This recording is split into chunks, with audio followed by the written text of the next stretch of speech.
All right.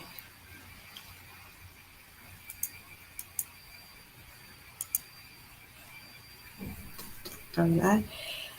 Hello, everyone. It has been a journey trying to get on. I am sorry we are 7 minutes late. And I just want to share with you an unrehearsed, candid view of my breast cancer journey. So, um, we did not, as a family, it's Breast Cancer Awareness Month in October, and all these years we have not, as a family, discussed our true feelings and the journey we have shared. I'm Latasha Scurry. I'm here with my beautiful grandbaby, Janai. Say hi. Say hi. Her mother, Chase, beautiful Chase, and my daughter, Taylor, who's in Tallahassee in college. And so we just kind of wanted to share with you guys our journey. Hey, family, and anybody who wants to just join in with the chat, just make sure you type your name, ask a question. We don't mind answering questions right on the screen. So we're going to get started, and this is going to be just our family. So whatever goes, this is unrehearsed. Grandpa is going to join us in just a second because he had another meeting. There he is. And so I can get started with my babies. So I can tell you, before breast cancer journey, we were just a regular family, not too much going on. And Chase and Taylor were very young. Chase was 11, Taylor was 8, and never talked to them about their true feelings on how it unfold and what their feelings were. So we're going to start with just being a normal family. Then we're going to talk about that's the pre-breast cancer. Then we're going to talk about what happened during the cancer, and then we're going to talk a little bit about the journey afterwards. It's the Scurry's Raw. That's what you're getting right now tonight. The Scurry's Raw. I hope everybody's watching and can learn something from this. And the first thing I'm going to say, ladies, pay attention to your body. It's your body. Sometimes you will get people who will tell you what you're waiting on the doctor. Don't always wait on the doctor. Just go and make sure you know and get that yearly checkup. It's important. So this is how we're going to start off by talking. She was 11. She was 8. Do you guys remember the first time we told you that I had breast cancer? Do you remember that day? In case you were a little bit older. I don't know about Taylor. You remember that day, Taylor? I do. I remember it. So do you? Okay, so leading up to the day that we told you, I'm going to give you a little synopsis of what happened. So in February of 2010, there was a young lady who came over to the school. I was working at, if all my people in Port St. Lucie, I was working at Northport Middle School, and my Northport family, I love you, I love you, I love you. And what happened was we had a insurance company lady come, and she was selling supplemental insurance, and she said, "Hey, do you want some cancer protection?" I'm like, "No, I don't need cancer protection. Nobody in my family has cancer, so why on earth would I need any cancer protection?" So she bugged me all day. I got it. In July of that same year, 2010, I had my female exam like normal. And then in December of 2010, it was December 15th, I had a biopsy because I had the 2 lumps that I found in October on my own, ladies. I found the 2 lumps. So then in December, when I had finally had a biopsy, that December 15th, I was had a biopsy. Then December 16th, my husband was just a teacher at a school in Fort Pierce, and he came by to watch his team play our team in basketball. I was at I'm sorry, was not at Northport. I was at Treasure Coast. See how much I love my Northport and my Port St. Lucie family. So my husband came by and he said, "Where are you going?" This was December 16th. I said, "I am going to the doctor because I have something growing on my chest after the biopsy," which was just a hematoma. I didn't know at the time. And he said, well, I'll go with you. So I had called the doctor. They said, come right over. Got there. They looked at me and said, it's a hematoma. I'm going to drain it. So if you want to, we're going to drain it right now. So I said, well, honey, go get the girls from school. By the time you come back, I should be done. He leaves, and I'm sitting there in the doctor's office, and all of a sudden the nurse comes over. I'm sitting there alone. She said, Miss Scurry, we're not going to be able to drain it today. And I said, why? She said, oh my God, this journey for you getting here has been such a long journey, because it was from October to December before I had the biopsy. She said, I just really want to be straight up with you. She said, your biopsy came back positive for breast cancer. And so I looked at her and I said, okay. I said, what are we going to do about it? She said, did you hear me? I said, yeah. I said, I have 2 daughters and a husband. I kind of like those people. What are we going to do about it? She was like, oh, okay. She said, well, the doctor wants to see you in the morning at 8 o'clock. Bring whatever family members you want. So then he goes and gets them from school. And I'm sitting out in the lobby again, just going, oh God, how do I tell my husband that I have breast cancer and I have the daughters? I'm anxious. I don't know what to do. So I call his aunt first, and I tell her before I tell my husband. And then finally he pulls up, and he gets out of the car, and my face, I think I was like ghost. And he said, what's wrong? I said, never mind. I'm going to tell you. I'm going to text it to you. So don't react. So he comes on, and I text it. I say, I have breast cancer. And he grips the wheel really tight, and he drives. He doesn't look at me anymore. He just looks straight ahead. He drives us home. So the girls go straight to their room. They don't know what's going on. He and I go to the room, and I talk. I said, listen, I am going to be strong through all of this. The only time I'm going to need you is when I tell the girls. And what I want to tell you is that when I tell them, I'm not going to be able to hold it, right? So I need you to be my strength, is what I told him. I need you to be my strength. Hey, family. So guys, what's happening on Facebook? I don't see your name, so just type your name in there, or any questions you have, and I want to say shout out to my family. So type your name when you type "Hey family," because I don't know who you are. It just says Facebook user. So I told him we're gonna have to tell them early, because I don't want them to see me go through physical changes and they don't know what's going on. So you see this one crying. I knew this was going to be a problem when we sat down to tell them. So the true feelings come out is because I've never seen Taylor cry. Hey, Becky, I never seen Taylor cry about it. And so what's odd about it was that Thursday we find out.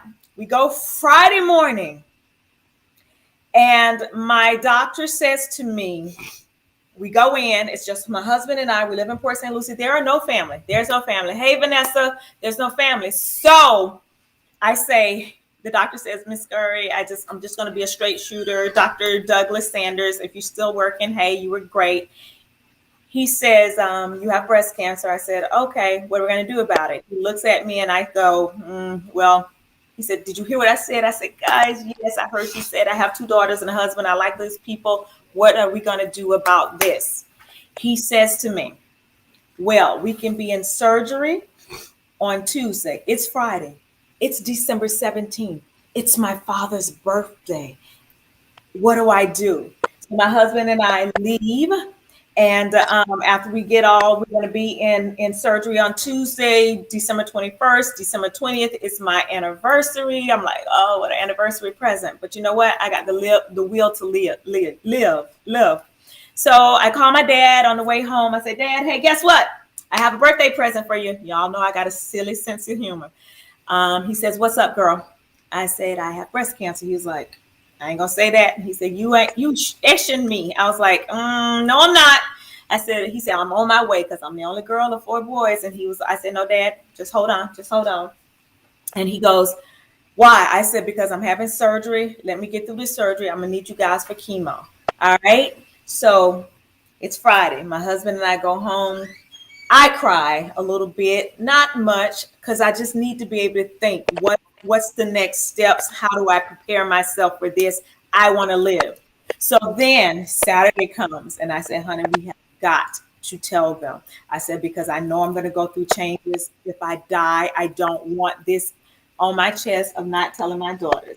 So at 11 and 8 on a Saturday morning, we bring them into the family room in Port St. Lucie, Florida, 3089 Southwest Collins Avenue. Drive, sorry. And Chase, I couldn't get 4 words out. And she boo-hoo crying. So me and her are boo-hoo crying. I couldn't even look at Taylor because this one I'm holding her and I said, girls, 4 words. I have breast cancer. And so I grabbed her, she and I crying. I don't know what the other 2 were doing. I honestly don't know what they were doing. And so Chase, I see it right now. Tell us what you was feeling at 11 years old. This is 2010, guys. She's 11. She's the oldest of the 2. And we never talked about it. What happened on that day? Well, let's back up. Honestly, we knew what was going on the whole time. Oh, we didn't say anything. You didn't have to. We pay attention. Y'all knew Taylor? Yeah. I mean, I did at least. I had a feeling the whole time. I didn't know this. Taylor, you have feedback in the background. You need to turn something off. But go ahead. So what happened? I knew, because we were whispering. I didn't know the details of everything, but I knew what was going on. Okay. And did I give it away? You probably did. I'm sorry, guys. I don't know. So Taylor, what were you feeling? You were 8. At 8 years old, 9 years old, the whole concept of life and death was not very prominent to me. So I didn't know what to expect. I didn't know what cancer meant. I didn't know. And I think that's probably why I wasn't as emotional, because I couldn't conceptualize what cancer meant. Doesn't mean that you're going to die. Doesn't mean that there's a magic pill that you could take for this all to go away. At 8 years old, I don't think I had the comprehension skills to really understand. But as time went by, because it was a couple years before this all went away, that it really started sinking. This is serious. Like, this is not a common cold. This is not a flu.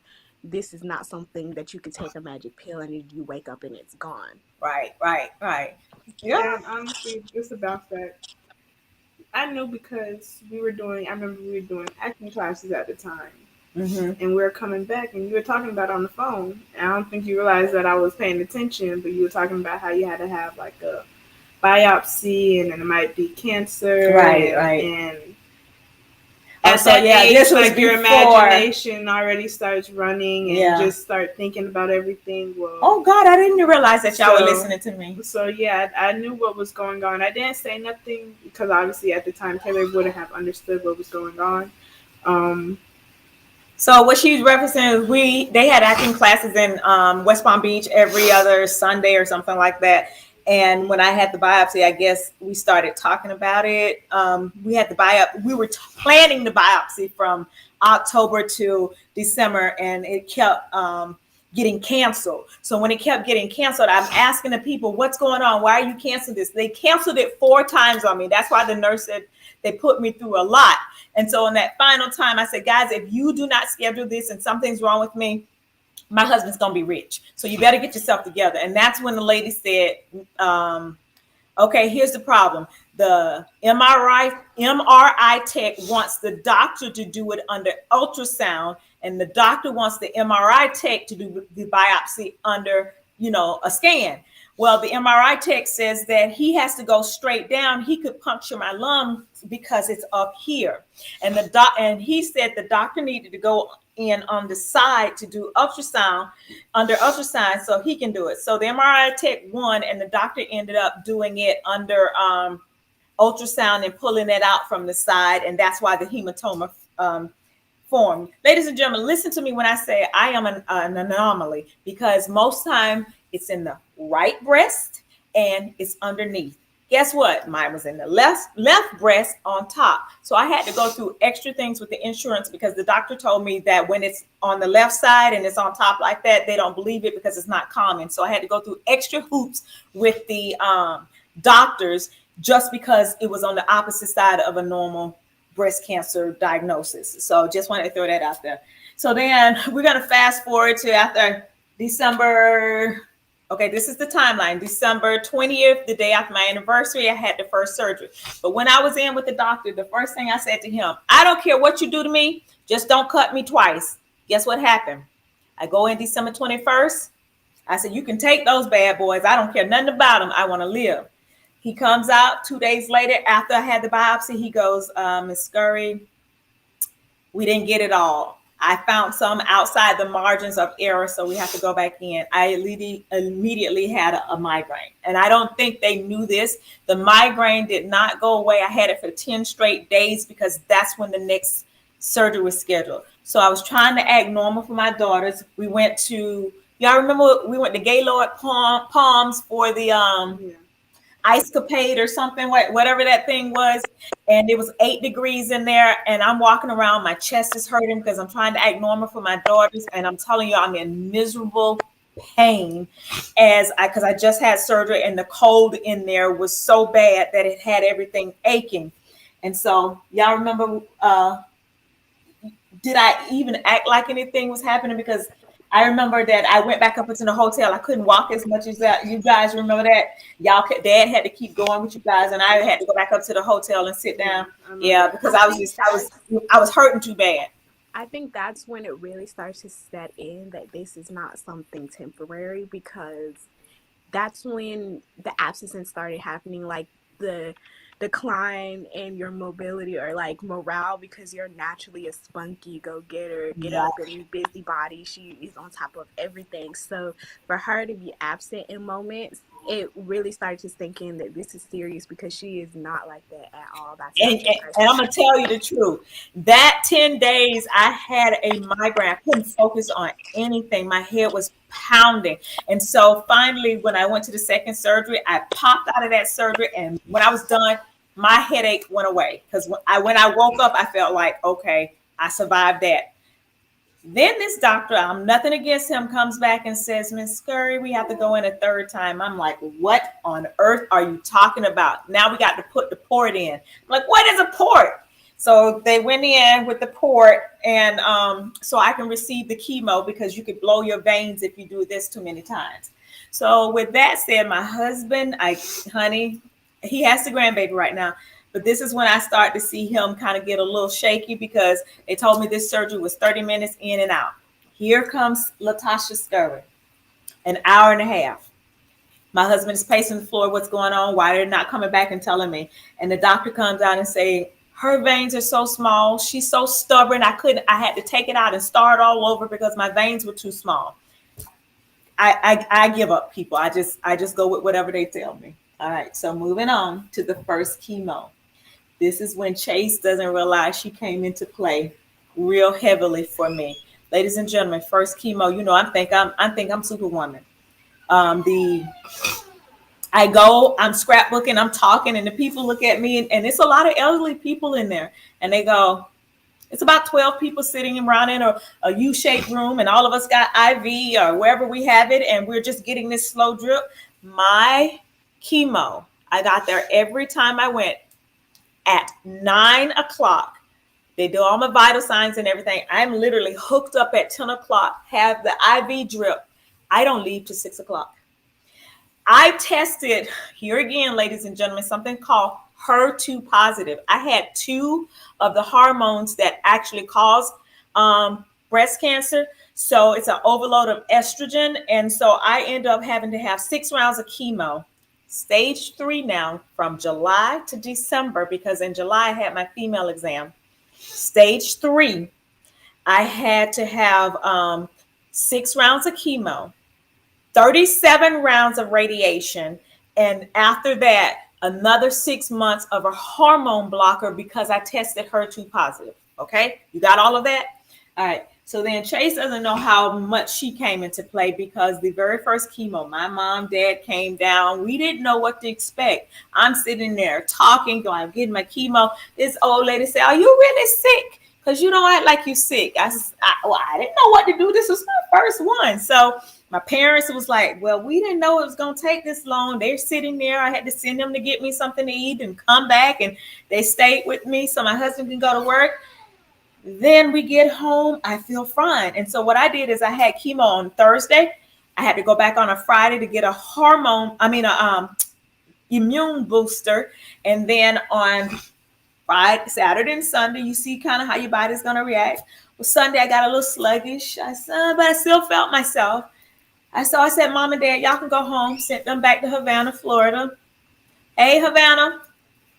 Then on Monday, I just started feeling weaker and weaker. And by Tuesday, everybody's gone. My husband's at work, Chase and Taylor in school. My mom and dad's gone, and I can't get out of bed. It felt like somebody sat a ton of bricks on top of my body, and I could not move.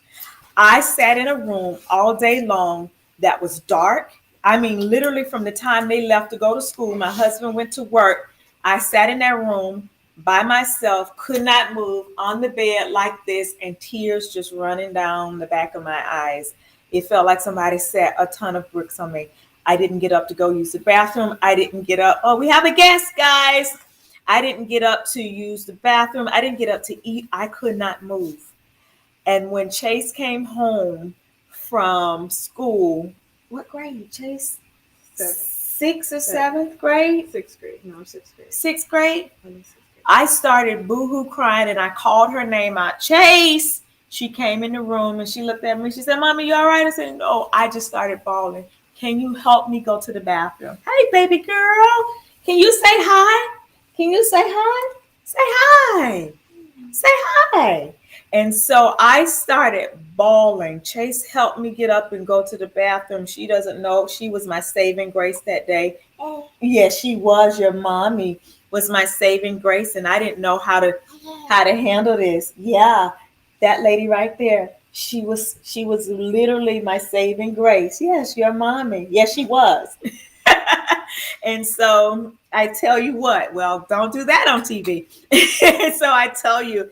When she came in, I didn't know how to act. And my husband, I couldn't wait for him to come home. I think you had football practice, baby. You can come on in now. Mm-hmm. Yeah, right there. Come on, join us, baby. I'm welcoming in Henry Scurry to the scene here. And I couldn't even tell him how I felt because I couldn't pick up a phone. I couldn't call him. Yeah, that's your pop right there. That's your pop. And so I really felt Chase saved me because I couldn't do anything. She went in there and she got me something to eat. And I immediately waited for my husband came home. Taylor came home next. Do you remember any of that, Taylor? No, I don't think I talked to you about it. I don't think I did. I think you told me when it was all said and done about that moment because I don't recollect being there in that moment. But you told me how you felt and how there are some days that you literally felt like you were gonna die.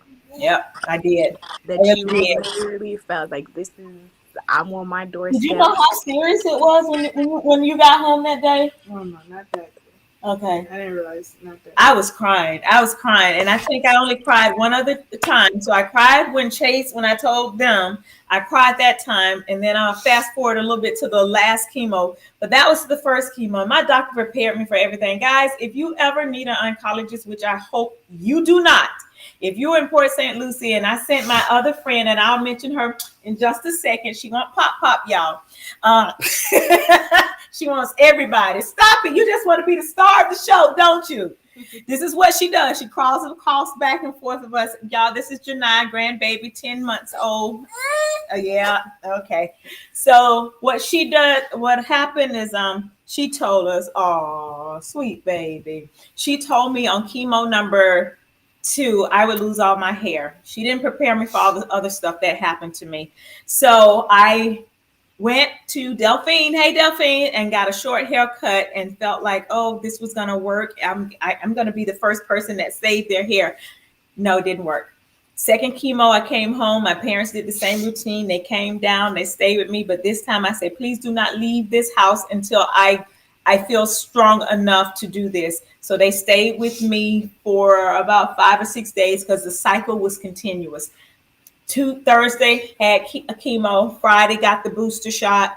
Sunday, like clockwork, started declining. By Tuesday, I'm wiped out. So my parents stayed until they felt like I was strong enough and come bouncing back. to do it again. So I went every 3 weeks. And by the time I got to the last one, I literally needed all about 3 weeks to repair my body. But okay, so number two, I go to the bathroom immediately after we come home from chemo. Do you remember when my hair fell out? I went into the bathroom and I sneezed. And you know how you scratch your head, and I just looked at all my hair was in my head. I started laughing. So I just went over the sink and raked the rest of it in there. But it was patchy. So his wonderful barber, hey Slate, came over to the house and cleaned me up. Just went ahead and made sure it was bald. But after that, nothing ever came back on my head. I lost my eyebrows. I lost my eyelashes. Things that happened to my body that I did not know was going to happen. And she told me it was cumulative. It was going to happen. So chemo number 3, same cycle. But each time it got longer, the time to repair my body, because she said it was going to be cumulative in my body. Chemo number 4, my hero comes into play. So you know where I'm going with chemo number 4. Remember what happened?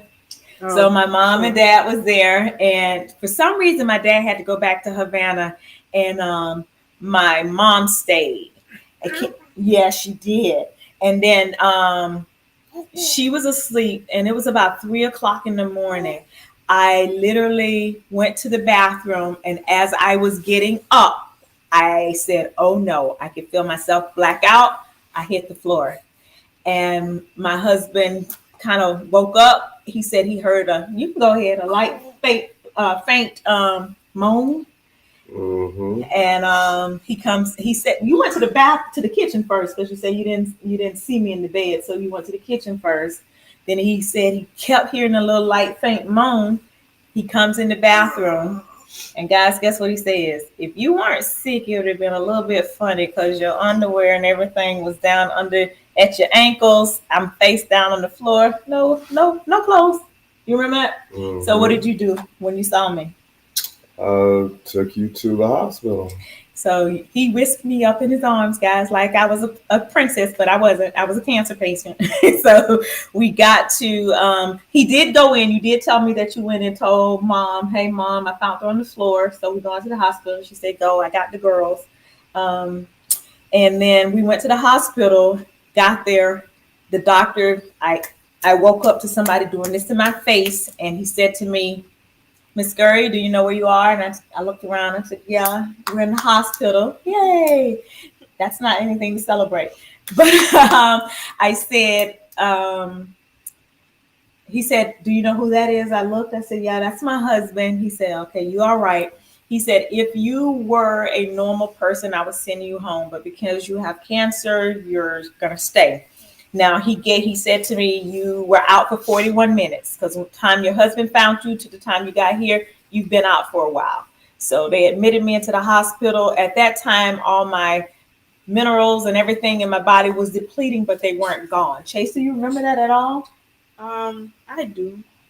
I remember that. Vaguely. That when you were taking me to the hospital, I woke up. Oh, okay.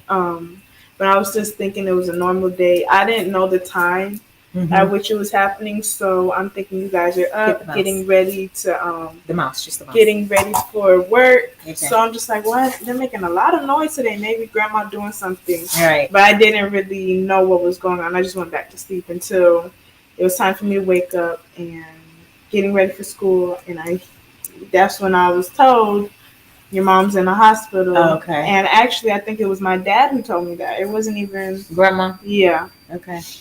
All right. So she was there. She stayed. She was. That was my nurturer. She came in the room. She checked on me. She made sure that I was eating. She sat by the bed, and sometimes she didn't even say anything. She just sat there to make sure that I was okay. All right. Calm down. So then we want to fast forward to chemo number 5, which was this one kind of scared me a little bit, because, ladies and gentlemen, you know I like my nails and everything fancy. You know I like my nails. I'm all ready for breast cancer month. My toenails popped off. everything turned black and my toenails popped off. I wasn't ready for that. And so I asked my doctor about it. And she goes, "Oh, I forgot to tell you, that's a side effect of chemo." I was like, "Yeah, that's the one you should have told me." So then not only did my toenails pop off, my fingernails, a couple of them, I only lost like 2 or 3 fingernails, but the toenails, I lost 6 toenails, both of my big toes, and then 4 of the other toenails. And that was kind of like, never say what you won't do. Because I always said, "Oh, I'll never put on those fake toenails. And oh, that looks crazy. I want to got me some fake toenails." Okay. All right. You might have to go. Somebody's a little hungry. So she might have to go get her something to eat and come back and join us in just a moment. Okay. All right, little mama. We love you. All right. And so after that, chemo number 6 is when Big Daddy came into play. You remember number 6? I ended up in the hospital for 6 days. Yeah, I remember a few times that you went to the hospital. Okay. Yeah. And so number 6, he actually went to work all of them because my mom and dad was there. Number 6, I knew something was wrong. They couldn't come that time. And I looked at him and I said, "Can you stay home? Please, I need you to stay home." And he was like, "Why?" And so he had to go and put in his lesson plans and come back. It was a Thursday. I got the chemo that Friday. I wasn't feeling well.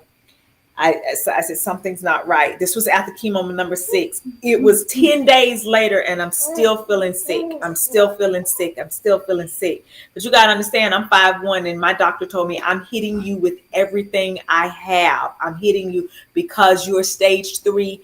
It was aggressive. And you went from July to December at a stage 3. She said, "If you would have waited any longer, you might have not been here." So guys, that's why I tell you, please make sure you go get your exam. So number 6, I called the doctor that Friday morning. She said, "Come get some fluids, IV fluids. It'll make you feel better." I go, 4 hours of fluids. We got there at 9, didn't leave till 1, came home. He went to sleep. Something wasn't right. I paced the floor for 2 hours and I'm crying because I don't feel good. I just didn't feel good. And I knew something was wrong because now it's 2 weeks after the chemo and I'm still feeling sick.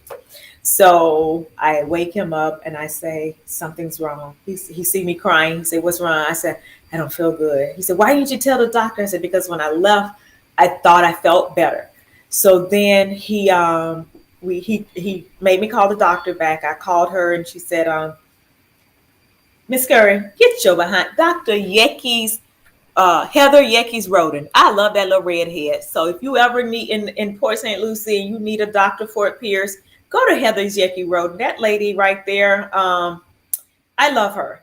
So we go and she calls me and she says, "No, you're going to go to the hospital. I'm calling them. You ain't be calling me all weekend bothering me." So we went to the hospital. We signed in. They got me in, did all my vitals, and they come back and say, "You have nothing. You have 27,000 platelets." I don't know anything about platelets. I said, "Guess what, guys?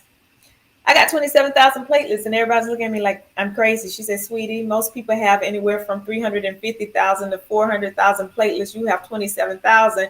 If you got cut right now, you would bleed to death." I'm like, "What?"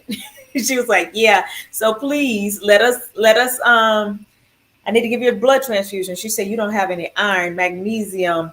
Everything is just gone because the chemo is accumulative and it's wiped it all out." And I'm like, "Oh God." So I started crying again because I don't want anybody's blood. "I don't want your blood. Can you let me?" She said, "If you don't take it, you're going to be in here a lot longer than you want to. So please take the blood." Somebody had to convince me to take the blood because I didn't want the blood. Y'all guess who that is? You remember that? Kind of, sort of, vaguely. So he had to convince me to take them people's blood, and not just 1, but 2 pints of it. I was like, "Oh God." But then after 3 days, my vital signs started shooting up. They kept me in there another 3 days just to watch and make sure I was good. And that pretty much was the end of the chemo cycle, except for all the residuals, the things that has happened to me afterwards, because during it, I lost taste It felt like something was always crawling in my mouth. It was I all I ate was milkshakes. You remember that, Taylor? Sending him to McDonald's to get me, and at that time they had giant milkshakes like this. I don't even remember if he remembers, but I I remember sent him. that. And iced tea. You used to love iced tea. Yeah, because I didn't want food in my mouth. I couldn't stand texture in my mouth, so it was really like it was creepy. And all I could think of, I know this is gross, like maggots was crawling around in my mouth. So I was just like, I don't want any food. Don't give me that. Just give me. I remember you saying it used to taste like metal too, like it Oh, had this everything. acid taste. Girl, you do have a good memory. Everything tastes like metal.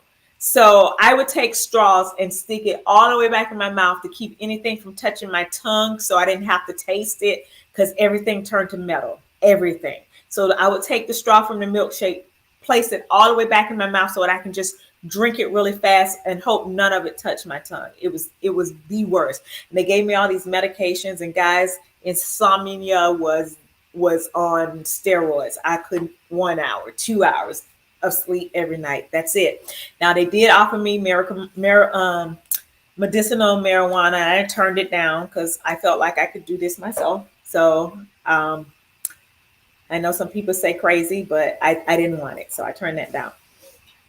Fast forwarding, you remember, we're going to move on to radiation. Taylor, you remember any parts of radiation? Remember we were going through Tay? You was at a modeling competition in Orlando, and I was doing radiation. I Remember that? think this is around the peak where we really started noticing the side effects because around that time, that's when they gave you the break because it was just like wreaking havoc on your body, like the Yes. burn. Yep. I remember you couldn't even like really put your armpit down because Yep. of how God. burned Yep. and severe that area was and how irritated it was if you He is put right. pressure skin to skin contact. Spot on. Guys, this is 8 years old. 8 year old. So what happened, what she's explaining is I had to have 37 rounds of chemo, which was 7.5 weeks roughly. So I did 4 weeks not knowing the side effects. And if they told me, I didn't remember how severe they were going to be. So I'm going to give a shout out to my husband and Charlie Matthews, right? So 4 weeks go by. Radiation literally took about 4 minutes. The longest part of it was the wait. So it was over the summer. I'm driving myself. And what happened is the fourth week comes by, and I'm like, I drive home and I have to drive down. I don't know what the road is, but it's near Fort Pierce Central High School. And I'm driving down the road and I'm falling asleep. I'm falling asleep so bad I can't keep my eyes open. I'm like becoming lethargic at the wheel. So I called the doctor. I said, something's wrong. I pull up on the side of the road right before I got to I-95. And I said, something's wrong. I'm falling asleep. I can't make it home. He said, yes, this is Dr. Crook. I said, yes. And he said, why would you drive yourself here? I said, why wouldn't I? He said, because radiation makes you lethargic. I was like, well, nobody told me that. And he said, I thought you were coming with somebody. I was like, no. And luckily, I was right down the school and he was at football practice. So I called him. I said, would you bring coach with you? And y'all drive me home. I can't make it home. I'm so tired.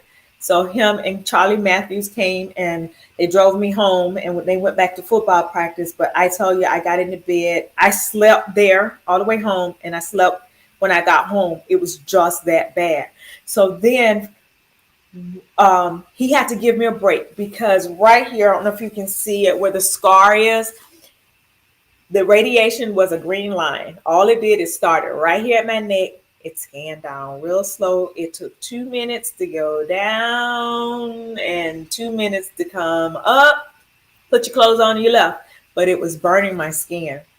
It blistered up, popped open. And so I had to wait a week. That week came at the time that she was spending a week in Orlando. What you do for your kids. She's in a modeling and acting competition, and I am going through radiation, and I'm tired. But we were in a hotel. It was all paid for. When I couldn't go, Pop stepped in. He went to the events. He held it down for me, but I went because my girls needed me. So you remember that, T? I do. I remember that. That's also a part of the process of noticing your mobility deteriorate because, like I said, you're a go getter. So from the time we went to the Gaylord to from the time we went to Orlando, it was a couple months apart. It went from you being able to participate maybe like 75% of the time to like maybe 45. Like you were there when you could be, and if you couldn't, I know you wanted to be, but your body wouldn't allow it.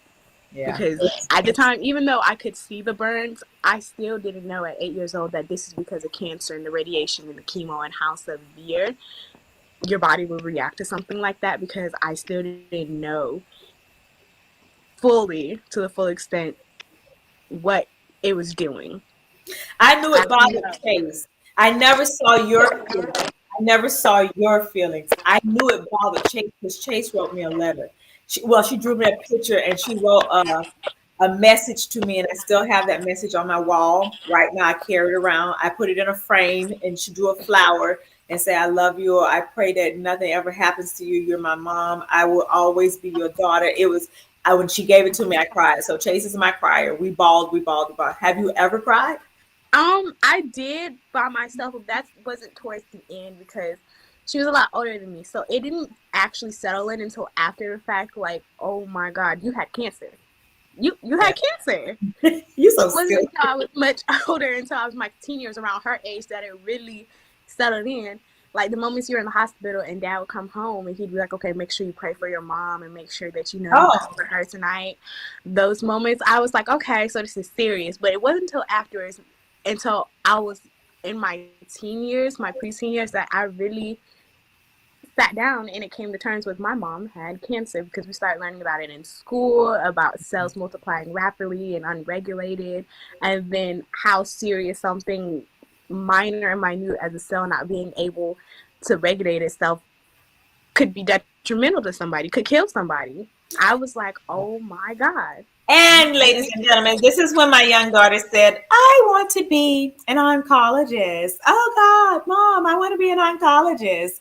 I'm going to save lives. I'm going to work with blood. And now, I don't know what, okay, moving right along. Biggest thing, and that I felt was important was that we maintained what the girls was doing. Okay. And part of Taylor saying that she didn't realize it till later was because whatever they did, we kept them in. Yeah. It was definitely hard to mask some of the feelings and some of the things I was going through. And the worst part of this entire experience was one day my mom was there and she just wanted to, it was after chemo number 6, she just wanted to make sure I was okay, but it was actually aggravating me because I was so weak and I didn't want to talk. So here's another time I cried. I forgot about this time. I called my big brother, Vincent. Hey, Vin. I said, I got a problem and I'm bawling. He said, what's wrong? He says, I said, I love mama. Mama's here trying to help me, but I can't do it. I can't talk to her. I'm exhausted and she wants to sit in here and talk to me and I can't, and I don't know how to tell her. I don't want to hurt her feelings. I just don't want to hurt her feelings because she's been here for me. He said, just go tell her how you feel. I said, I can't. He said, Latasha Scurry, go tell your mother. She will understand. You don't understand that you have the world's greatest mom. So I called her in the room and I said, Mom, look, if I come out and sit on the sofa, I have a few minutes of energy. I feel okay. But if I go get back in the bed, I said, I'm tired. I can't talk to you. And she's like, why do you say so? Girl, you crazy. She just, she's like, I know, I understand. And she literally pulled a chair beside my bed, watched TV. She didn't say nothing. She started crocheting. She was crocheting stuff. And she was like, I ain't got no. She said, just say so. I'm here to help you. All you have to do is say so. And I started crying because I felt like I hurt her feelings. But I was also relieved because she understood that my body was breaking down. And so after that, I promise you, she was my hero. She's gone now, but she lives on. She lives on. And so then we go to, I thought I was done. Guys, I thought I was done. And we're going to wrap up soon. Here comes my oncologist breaks it to me. You got to do another 6 months of a hormone blocker. I got to do what? It's July. I think I'm done. July 27th, 2011. I am done with this. I don't want to do this anymore. She was like, no, sweetie, you tested HER2 positive. I have to do a hormone blocker, and I'm going to do it every 3 weeks, just like I was going to chemo.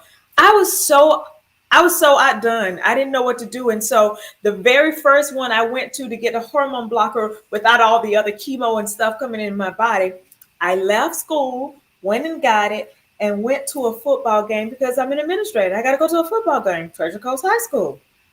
I'm standing at a football game and it felt like ants were just crawling up my body, biting me everywhere. I didn't know what was going on. I said, am I standing at ants? Why I feel like ants bite me?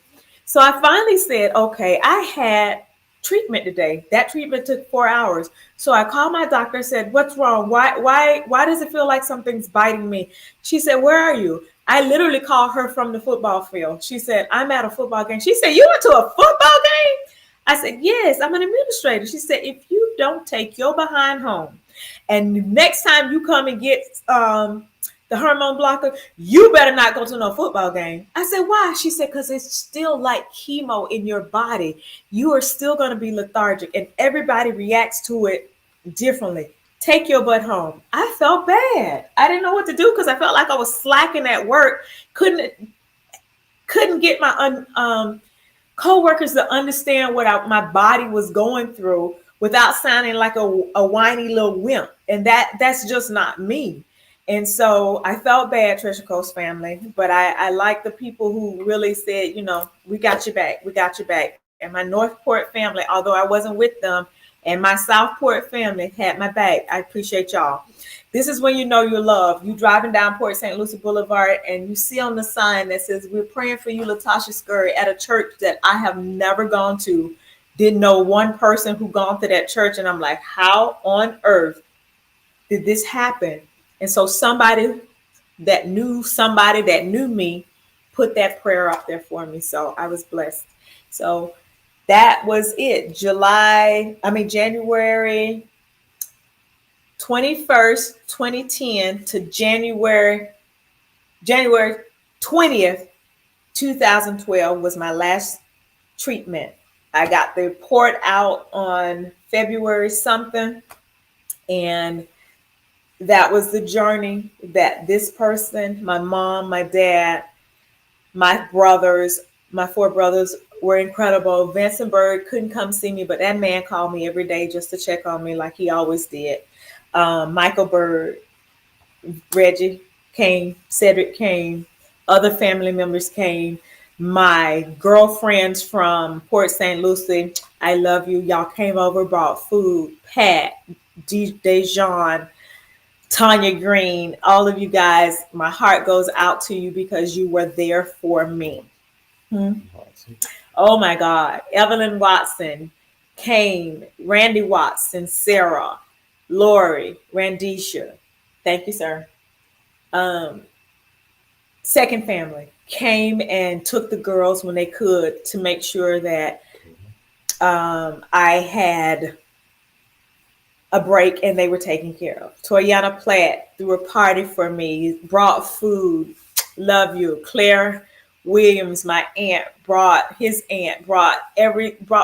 gifts that just made me feel like, hey, we love you. Kim, Gerard, Bria, Andre, AJ, Malcolm, my family came for me. And I want to say anybody who's going through this, family is needed. And without your immediate and outside family, you can't do this. You can't do this. And to wind this up, I am going to say I said a prayer for about 2 months from January to March. And I said, God, please give me a sign that you did not, I'm getting choked up a little bit, forget me here on earth. I am your daughter and I just went through a year of hell and I need to know that you didn't forget me here on earth. And I literally said that every day from January to March. And lo and behold, in July, I got a call saying I was going to meet Barack Obama. And I said, you funny, but thank you. So that's how I know I'm blessed. The people around me gave me much support and love.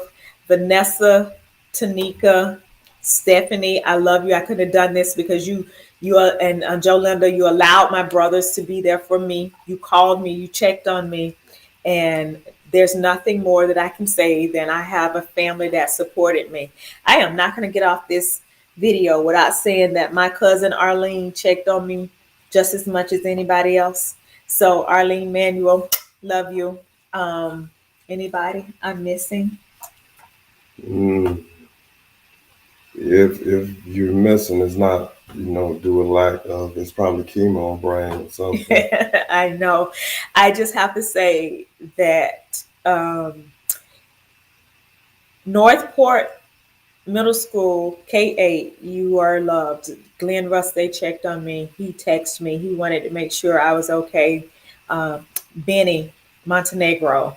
Benny came and got the girls, and she took them to her house. They were little, and she kept them on Saturdays and said, "Hey, Scurry, I got you. Benny, I know you thought I forgot, but I didn't forget." So my friends in Havana, Rebecca, Tasha, Letitia, Angela, I love you girls. I love you. I love you. They checked on me. They made sure that I was okay. And if it wasn't often, it's because they knew what I was going through. There was time I couldn't talk on the phone. I didn't want to talk on the phone. I didn't want to talk to anybody because I just have any energy. And when your body's going through that, there's not much you can say. And I thank God every day. It is literally 11 years later, and I'm here. I know you guys are going to be sick of hearing me say this, but I am blessed to be here. And I promise you, this journey is over in 2012, but I'm reminded every day. So in October, I wear pink every single day of the month, even on the weekends, because it's a reminder. This is a reminder. I hope you can see it, that I'm blessed. I had family and friends who cared for me. I have 2 minutes and then I have to get off of here, guys. But if there's any questions you want answered or you want to ask, just do me a favor, type them. I will answer them for you later. If you know that there's anybody that's going through this, you can give them my number. I'll call. They can call me. I will talk them through. I will give them motivation. I'll be there for them because this is hard. Now, there are 4 ladies that I know of that have that won this battle, and several ladies. And I'm gonna tell you, these ladies, I hope you don't mind that I share your name. Um, but they fought and won. And to all those other people who have not fought and won, it's not due to a lack of effort. This is hard. Shanda Davis, love you, girl. Ava, my dog. Monteese Hollins, one of my coworkers that I met and have been close with for a long time. One of my coworkers here, ex-coworkers at Chamberlain High School, Miss Teresa Anderson. She's a strong lady. She came to work through it. I don't know how she did it. And she's an ESC teacher. It's self-contained. And she was there every day except for a few days where she could not come. And I applaud you, Miss Anderson. Lindsay Fugate, somebody I just met at my new school, Bloomingdale. She's a fighter. And then Eucola Baxter, she's a principal in Port St. Lucie, who has a unique story. Eucola was pregnant with twins when she found out. So in the 8th month, and her twins are beautiful, healthy young people now. She survived. We are fighters. So if there's anybody out there that you know who is fighting this fight, who's beginning this journey, I will be there. Give them my number. Tell them to reach out to me on Facebook. This is serious. Anybody who wants to pick up a gun and fight, I say pick up a chemo needle and see how big and bad you are. Because that right there took me to hell and back. I felt like I was dying a lot of days and near death and then come back, near death, then come back, near death, and then come back 6 times. It was horrendous. But I tried to smile through it. Every time I went to chemo, I smiled, I talked. The people really thought I wasn't sick. There were people that died around me that started out with me didn't make it. Um, so guys, this is real. October, celebrate, but it's not just 1 month. And that's my testimony. If you have anybody who needs some support, tell them to call me because I'll be there for them. And if you can be a support for somebody, please do so because this is serious. I love my family for being there for me. I love this big guy. I love my daughters. Chase is with the baby who's tired. Taylor, you didn't cry in front of me, but I love you, girl. And guys, I just want to say, it's Breast Cancer Awareness Month. Be aware of your body. I love you. Thank you. Good night. Share this video with anybody you want. Let it go viral because it's necessary.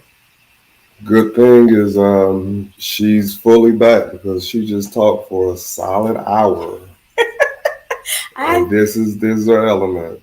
I am. I love this. I have more guys in our Facebook group coming. I have some guests coming that are gonna blow you away, and they're gonna talk, not me. This is just the first of what I call Tuesday night talks, but I had to have it on a Wednesday night because my daughters were off on the same night. So next Tuesday we have a guest that's gonna blow you away. So make sure you invite your female friends to my Facebook group that's called I Am Strength.